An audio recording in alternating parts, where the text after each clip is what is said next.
नमस्कार मित्रांनो, स्वागत आहे तुमच्या नवीन एका मिनी व्लॉग मध्ये. मी तुमचा लाडका चिन्मय. सो आज आपण चाललोय गगनगिरी महाराजांच्या मठामध्ये खोपोलीला.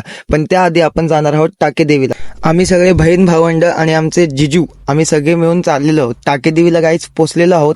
दर्शन कसं होतंय तुम्हाला दाखवतो आणि व्ह्यू पण चांगला आहे बाहेरचा. ही एंट्री आहे टाकेदेवीची आणि आतमध्ये गेल्यावर असं काही सगळं देव वगैरे आहे आणि इथं छोटंसं तलाव आहे. त्यात छोटे छोटे मासे, कासव असे इतर पाण्यात राहणारे जीव आहेत. आम्ही दर्शन घेऊन टाकेदेवीवर निघालो आहोत पुढच्या प्रवासाला, कारण की ट्रॅफिक लागली तर आपल्याला खूप लेट होईल घरी यायला. टाकेदेवीचं दर्शन घेऊन आम्ही निघालो पुढच्या प्रवासाला, ते म्हणजे खोपोलीच्या गगनगिरी महाराजांच्या मठामध्ये जायला. खोपोलीमध्ये पोहोचलेलो आहोत गाईज आम्ही. मस्तपैकी आतमध्ये जाऊन तुम्हाला दाखवतो कसं दर्शन होतंय. दर्शन वगैरे झालेलं आहे गाईज. छोट्या मोठ्या क्लिप काढून मस्तपैकी तुम्हाला दाखवतो आणि खूप प्रसन्न वाटलं दर्शन घेऊन.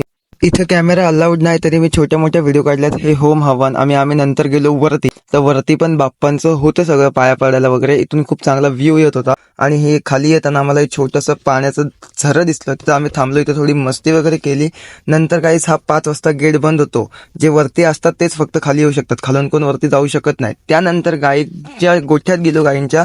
तिथं गाईंसोबत थोडी मस्ती वगैरे केली, खेळलो, खूप भारी वाटलं.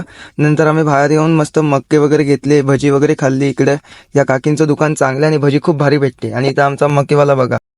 आणि इथं हिची त्यानंतर आम्ही निघालो डायरेक्ट घरच्या रस्त्याला, कारण गाईच ट्रॅफिक लागणार हे आम्हाला माहिती होतं. आम्ही घरी पोहोचलेलो आहे. जर का व्लॉग तुम्हाला आवडला असेल तर लाईक, शेअर, सबस्क्राईब करायला विसरू नका. Bye bye guys.